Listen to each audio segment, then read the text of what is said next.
Bene data bakunzi ndabaramukije amahoro y'umwami wacu Yesu Kristo abane namwe mwese aho muri hose ku isi yose. Wo muri kumwe hano ni Françoise Habonayo. Ndanezerewe kuba imbere yanyu no kongera kuganira namwe ijambo ry'Imana. Uyu munsi mfise ijambo ry'Imana ku mutima wanje rivuga ku vyerekeye umuntu gutanga ico afise. Ushobora kuvuga uti mbega ivyo bintu nzanye n'ibiki, ariko ni ijambo numva nagiyumviriye ko cane, numva niryo nosangira na bene data mwese muriko murankurikira aho muri hose. Imana ishimwe. Iryo jambo rero narikuye ku nkuru dusoma muri Bibiliya, inkuru y'umuntu yaramugaye yasegerereza, yagiye ku irembo ry'urusengero yicaraho atangira abantu binjira kugira ngo bagire ico bomuha. Ndashima Imana kuko uyu muntu yatumbereye ahantu heza. Nabaje basega barazi ibibanza vyiza byo gutumberamwo. Hari abandi bahagarara imbere y'amabutike kuko umuntu wese aje gusuma abafise amafaranga. Ariko aba nabo baje ku rusengero sinzi ngira ngo naho bari bafise ikindi ciyumviro kiri mu mutwe wabo, kumbure ngira ngo biyumviriye bati abantu binjira mu rusengero bafise umutima mwiza, ntibaza kuturengana ataco baduhaye. Imana ishimwe. Hanyuma rero twabonye ngo barashitse barasegerereza, ngo babona rero abakozi b'Imana babiri bahaciye bagomba kwinjira, ngo Petero na Yohana, ngo babasangaho, ngo baca barabatakambira kugira ngo nyene bagire ico babahaye. Abo bakozi b'Imana rero bobo baca bakora ikintu kidasanzwe, kumbure banyuranije n'abandi abandi bahora bakora mu mifuko bakabahereza amafaranga. Ariko aba nabo bavuga bati ifeza n'izahabu ntabyo tugira. Iyumvire umuntu, tuvuge umuntu waruzi ko yafise amafaranga menshi, canke naho umuravye ku gihagararo ukabona yuko ari umuntu asa n'ufise amafaranga, hanyuma rero ukamusaba akavuga ngo ntayo mfise. Ni ibintu bisa n'ibidasobanutse. Ariko uyu muntu w'Imana yababwiye ijambo ryiza cane. Yababwiye ati ifeza n'izahabu ntabyo dufise. Kwanza yabanje kubabwira ngo bamurabe mu maso. Baca ngo bararamuka baramuraba. Bobo biyumvire bati ebana turaronse kweri. Ariko aca babwira neza babaraba mu maso ati ifeza murondera, izahabu mushaka, ivyo bintu muriko muraturonderako ntabyo tugira. Murundi ruhande wamenga babaciye ivutu, murundi ruhande wamenga babagiriye nabi. Ariko hamwe n'ivyo Imana yari ibitse ijambo rikomeye cane muri ayo majambo bari bavuze. Inshuti yanje, nagomba ndakubwire, ushobora kwitura ku muntu akakubwira ngo ntaco mfise, kandi uri kuramuraba n'amaso yawe, ubona agendera mu modoka nziza, ubona aba ahantu hasukuye hameze neza, ubona umenga ivyiwe nyene biruzuye. Hanyuma ugatangazwa nuko akubwiye ngo ntayo mfise.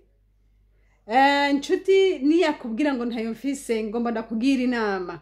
Niyakubwira ngo ntayo mfise, ntumwidodombere, ntumutuke. Bishobora kuba kandi kumbura ikindi gihe yoba yari yaragufashije, hanyuma ukabuje irigira kabiri canke irigira gatatu. Naho nyene ntumwidodombere. Ariko kuyo ubwo nabwo atagufashije, ushima Imana. Kuko ubwo atagufashije, Imana ifise izindi nzira nyinshi, Imana ifise abakozi benshi, aho isi yose yuzuye ubutunzi bwa data. Imana nihabwa icubahiro. Hama rero aba bakozi b'Imana rero ngo bababwiye ati nta kintu na kimwe mfise vraiment, ariko ndangamiza ndabe. Haleluya. Ngaca arababwira ngo mw'izina rya Yesu Kristo umunyanazareti, haguruka utambuke. Yesu we, Imana ishimwe, Imana ishimwe. Hari umuntu akuzanira ijambo rikagusumbira kuronka amadolari amamiliyoni n'amamiliyoni. Hari umuntu akuzanira ijambo rikakubaka imyaka yawe yose. Uyo muntu niwe tuba dukeneye. Uyo muntu niwe wari ukeneye. Hari igihe umuntu atamenya ikintu akenye. Turabona yundi muntu atarazi ikintu akenye, wa mupfakazi tubona muri Bibiliya, wa wundi yariko arasaba ngo bamuhe ngo abuze ngo ico kwishura, ngo umuntu ngo n'umupfakazi, ngo umugabo we yarapfuye, ngo hamare ngo amusigana umwenda. Ujye mupfakazi yarakeneye umuntu yomufasha, tuvuge amwishurira uwo mwenda. Ariko data wa twese ahoraho mu bwiza bwayo no mu nkomezi zayo yarabona ati naho no kwishurira umwenda ukaronka abantu bakwishurira, inyuma y'ibyo uzosubira usonze, inyuma y'ibyo none uzocubaho gute, inyuma y'ibyo bizongera ngo iki. Rero Imana ikamwigira ibibazo vyiwe, ikavyiga vyose, hanyuma ikaza imuha inyishu itomoye. Yesu nashimwe. Niko nibi bimuga vyari bimerewe. Umuntu arashobora kuba mugaye akiyumvira yuko gusega nibyo bituma ashobora kubaho. Ni vyiza, kuko nibaza ko muri aba bantu batari bazi yuko hari ubundi bufasha bworenzaho. Biyumvira ati kumbure ubufasha nuko kudufasha nyene, ariko mu bana b'abantu Imana ikoreramwo. Haleluya. Ntibari bazi yuko Imana yaje kugira ngo ikore igitangaza. Yesu nashimwe. Bantu b'Imana, muri twebwe Imana ikoreramwo, mu bantu b'Imana Imana ikoreramwo. Nico gituma umuntu wese yubaha Imana muri we uzomubonemwo we, wongere mubone n'Imana ishobora gukorera muri we. Imana ishimwe. Mwemu yeraba muri twebwe, Imana iba muri twebwe. Hanyuma rero abantu bakagenda bafashwa muri izo nzira. Imana ihabwa icubahiro. Iki kimuga ngo caratangaye cyane, ngo kice citerera hejuru, kirashima kuko yaciye amuguruka ubwo nyene. Yesu we, Imana ishimwe. Ntiyarindiriye ngo nejo canke ni hirya yejo, oya, ubwo nyene ariko avuga ngo haguruka utambuke. Nibwo muri iryo jambo ngo haguruka nibwo ibitangaza byariko birakoreka muri iryo jambo, kubera yuko Yesu avuze ijambo, Yesu avuze bica bibuko nyene. Murabizi neza cagihe yarema ngo yaravuga ati izuba niribeho, izuba rikabaho, umuyaga nuze, byose bikaza uko abivuze bikaba bikoretse. Haleluya. Yesu ni jambo. Bene data bakunzi, Imana nishimwe. Ico turakenye ijambo. Muri we urakenye ijambo. Ijambo wishimikiza mu kubaho kwawe, ijambo wishimikiza mu gatondo uvyutse, ijambo wishimikiza mbese mu buzima bwawe bwose. Yesu nahabwa icubahiro. Uyu muntu rero yaramugaye ku vy'ukuri, amaze igihe kirekire cyane asegerereza, atazi icari busaba icarico. Nawe ntiyarazi icari busaba icarico, ariko nashimwe Yesu Kristo umunyanazareti atumenyera ivyo dukenye twe tutaranabimenya. Haleluya. Yo Yesu we, Imana yamumenyeye vyose, ikiramuhagurutsa, kuko kuri uko kumuhagurutsa nawe azoca yironderera ivyo vyose yariko ararondera. Imana nishimwe. Yesu aravuga kandi Yesu arishura. Mwene data, sinzi ibikunanije, sinzi ibyo umaze iminsi wirukamwo, sinzi ibigutuma urara ku irembo usegerereza. Ni vyinshi ivyo ukenye, ni vyinshi nanje ivyo nkenye ni vyinshi, nakivyo akenye ni vyinshi, ariko ico dukeneye, turakeneye ijambo ry'Imana. Turakeneye data ibintu abivuga mwiki. Mbega iyi situation ndiko ndacamwo ni shure y'Imana ndiko ndacamwo? Mbega iyo shure Yesu ariko agomba kunyigisha iki? Niba agomba kunyigisha kwihangana, nkwiye kwihangana vuba kugira ngo iyo shure ndayirangize vuba, nje kuri etape ikurikira. Ariko nibyakunanira kwihangana, wumvise ushonje canke wumvise vyansuka cugenda ukiba, Imana izomya ati ha ishure nturarimenya, uzoritindamo igihe kirekire, uzorimaramo igihe kirekire, kuko utamenye inyigisho uri kuracamwe ariyo. Rero mwene data, Yesu naguhezagire, Yesu nagufashe. N'aya majambo nagomba kuganira namwe kugira ngo tumenye ngo ingorane ndimwo umuti wayo nuwuhe. mbega n'amafaranga uyu muntu amugaye ko yari amaze igihe kirekire asegerereza ntiyari bwahure na Yesu ngo amumarire ingorane ziwe. Ikindi naco nizemwo, nize yuko uyu muntu yahagaze ahantu heza, yagiye ku rusengero aho abantu b'Imana binjirira. Haleluya. Abandi baja ku masoko, abandi baja ahantu hari abantu benshi, abandi baja henshi, ariko bobo batumbereye heza. Ese cyampa mwene data nawe ugatumbera heza. Haleluya. Ugatumbera heza, Yesu akaguhuza n'umuntu mwiza, Yesu akaguhuza nawe nyene. Amen. Hariho abantu bafise Yesu muri bo, Yesu akaguhuza nabo, Imana ikavugana nawe. Yesu nashimwe. Ikimuga ngo kicagira haguruka. Yesu we ngo kica kigenda mu rusengero ngo citeragurira hejuru ngo gishima, ngo abantu baramubona baratangara, ngo bamwe baranamuyoberwa, abandi bati uyu si wa wundi yahora yicara hajya, uyu si wa wundi yari hajya. Imana ishimwe. Nawe bagiye kugutangarira, ndakubwira akirira ijambo, bagiye kugutangarira, bavuga bati mbega ujya si wa wundi vyahora bimeze kunuku. Mwene data dufise Imana mwijuru, kandi iyo Mana yakoreye kiya kimuga nawe niko gukorera uyu munsi, kubera yuko kiya kimuga cari muri besoin, cari gifise ivyo gikeneye. Nawe uyu munsi ivyo nyene ukeneye, data n'umwe, kandi uwo data ngo ntarobanura abantu ku butoni. Yesu nashimwe. Yesu we ndagukunda. Yesu ntarobanura abantu ku butoni. Uko anyitayeho niko akwitayeho, uko yumva uko ndamuhamagaye nawe niko yumva ingene umuhamagaye. Gusa ukreye relation nziza hamwe na Yesu, relation nziza hamwe na Yesu.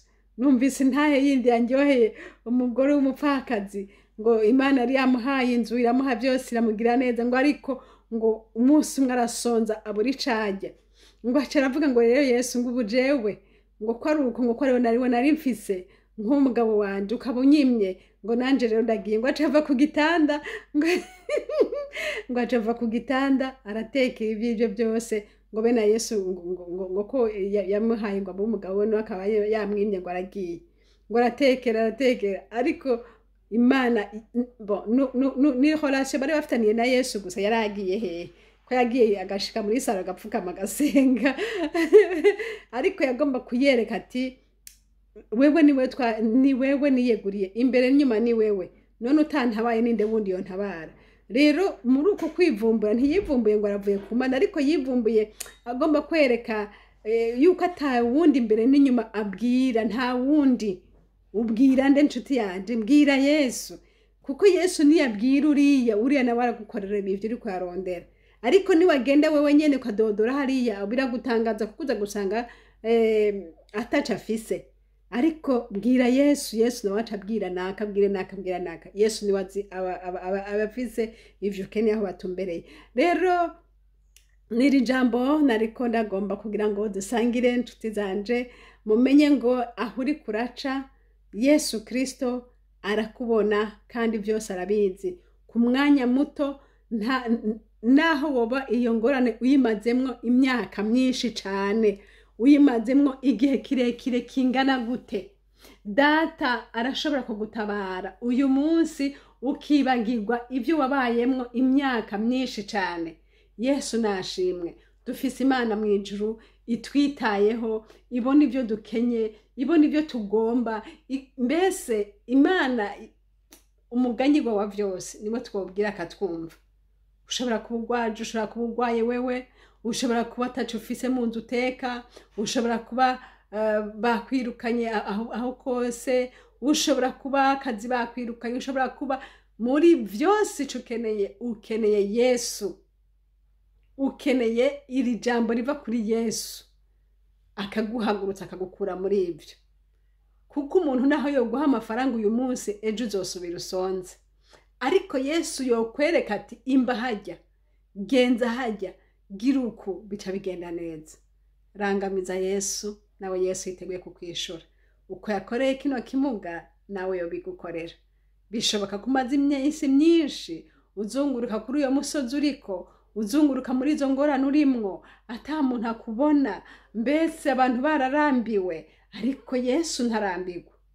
Nakubwiye baza Yesu niba ari ishuri urimwo uzoyiheza ryari, niba ari ishuri yo kwizera urimwo niwizera Imana, utashaka naho uko wanka ishuri uzoyitindamwo imyaka myinshi.